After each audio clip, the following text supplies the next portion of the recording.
So we had our big plans, but the reality, again, was something radically different. We managed to raise some money in a very difficult environment and bought our first oscilloscope and toasted with a bottle of scotch. So we were a long, long way with that little rubber chip that looked like I just told you from achieving this dream. And indeed, this guy, Neil Switz, that you see here, who was the other trio here at Stanford, oftentimes told me I was absolutely crazy to think that we could get these tiny little rubber chips to do all the things that we dreamed were possible. But we knew that we needed to recruit the very best people we could find in every level of the company to be able to achieve this. And fortunately, and luckily, we were able to do that. Starting with the board of directors, we raised money from venture capitalists. We made a short list of the very best people that we thought there were in the Valley, and then we just would not quit until we got one of them. Sam Colella was at the top of our list. He is unique among venture capitalists in that he actually helped build the first real laser company, Spectrophysics.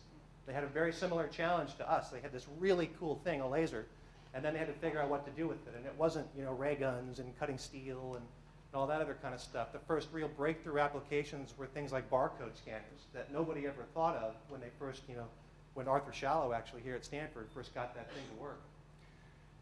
Hinji Su is a venture capitalist with Lehman Brothers.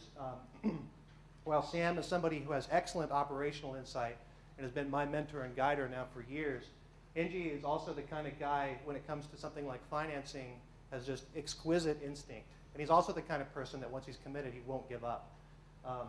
Hinji actually invested in Fluidigm right after September 11th. We had a very, very tumultuous time in 2001.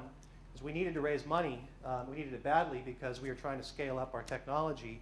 Went out into the fundraising environment in the fall of 2001, started to get a syndicate together, and then September 11th happened. And as everybody knows, that was an absolutely apocalyptic environment to try to be raising money.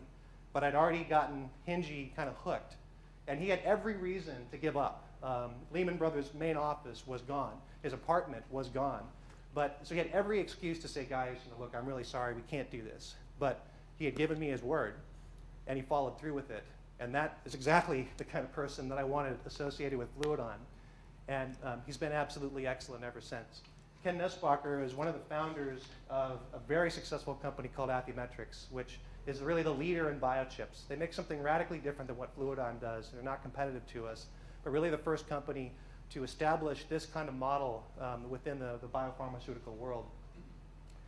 And then John Young, and I have to admit I am starstruck here when it comes to John.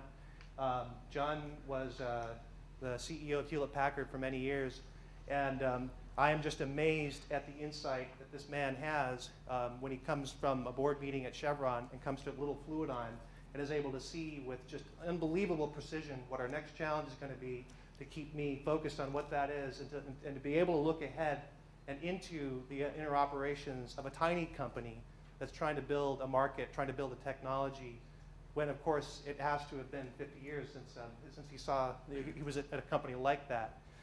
So the point here being that we really tried very hard to get the very best people that we could, and we sacrificed things. We sacrificed valuation to get Sam Colella. We sacrificed time. I spent 1.5 years trying to recruit John Young to the board, and a lot of people were getting impatient. If you can't get John, then get somebody else. But we held our standards, and I can tell you it was worth every minute and every penny, because these people deserve an awful lot of credit for what transpired with Fluidigm, which I'll show you.